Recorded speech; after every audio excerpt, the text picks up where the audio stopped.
আমরা চাবিটা অন থেকে অফ পজিশনে নিয়ে যাব। এখন আমরা সাইড কভারটা খুলবো।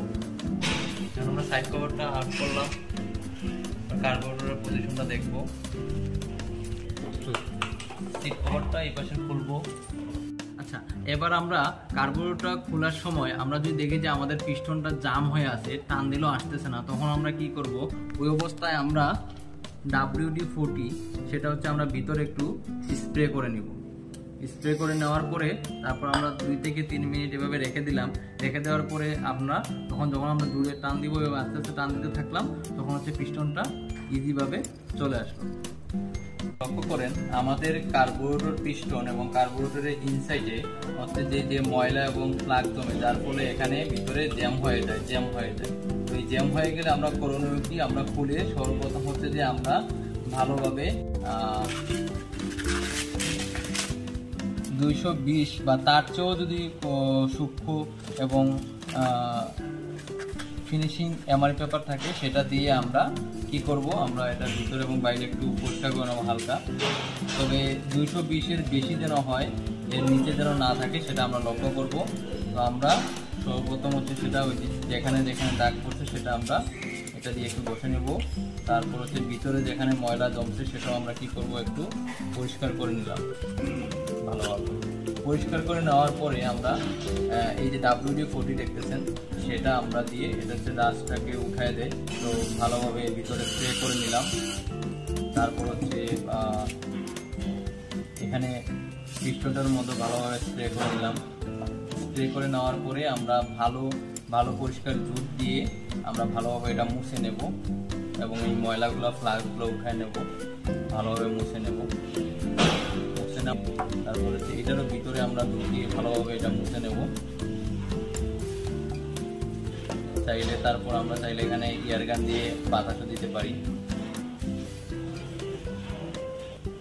এবার আমরা এই যে পাইপটা যেটা আমরা ওখানে হোল্ড করে রাখছিলাম, আচ্ছা আমরা এটা একটু লক্ষ্য করি যে এখানে যে পাইপটা আমাদের ক্যানিস্টার ফিল্টার হয়ে যেটা লাগছে এই জায়গাতে, সেই পাইপের ভিতরে তো ময়লা থাকবে, সেজন্য আমরা এটা একটু এয়ারগান দিয়ে আমরা ভালোভাবে এটা পরিষ্কার করে নিচ্ছি।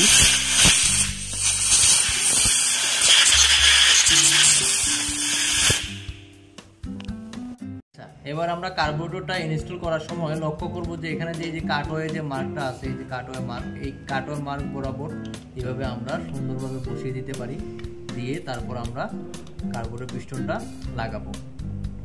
এবার এই যে পাইপটা আছে কার্বোরেটর এই যে পজিশন থেকে যে পাইপটা, সেটা হচ্ছে আমরা ফুয়েল ফিট কর্কের মধ্যে লাগবে। এখানে ফুয়েল ফিট কর্কে আমরা লাগিয়ে দিলাম।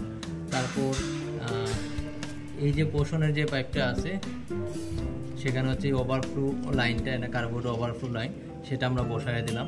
সবার শেষে যে মেন যেটা হচ্ছে ক্যানিস্টার ফিল্টার থেকে যে লাইনটা আসছে, ওয়ান ওয়ে বাল্ব হয়ে যে লাইনটা আসছে, এই যে এখান থেকে ক্যানিস্টার ফিল্টার হয়ে এই যে পাইপটা আসছে, এই পাইপটা এখানে বসানো থাকে।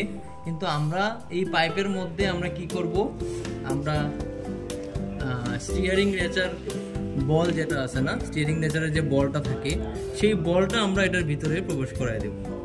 সেই বলটা আমরা ভিতরে প্রবেশ করায় দেব। এইবার এই যে ভিতরের যে বলটা আমরা ভিতরে প্রবেশ করাইলাম, এই বলটা আমরা কি করব, একটা স্ক্রুড্রাইভার দিয়ে ভিতরে প্রবেশ করাই দিলাম, এইভাবে চাপ দিয়ে দেওয়ার পরে আমরা এবার এই পাইপটাকে আমরা এই বরাবর লাগিয়ে দেব। এবার আমরা এটা ভালোভাবে চাপ দিয়ে এভাবে লাগিয়ে দিব।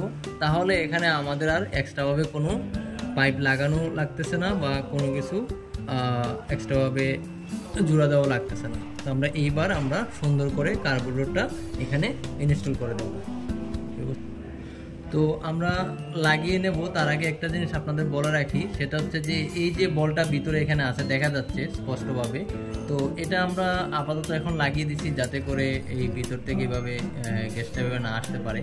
তো যদি ভবিষ্যতে আমরা সেটা যে নতুন কোনো গাইডলাইন আসে, তখন আমরা চাইলেই এই বাল্বটা চাপ দিয়ে এখান থেকে বের করে দিতে পারবো, তখন আর আমাদের এক্সট্রাভাবে কোনো কিছু চেঞ্জ করা লাগতেছে না।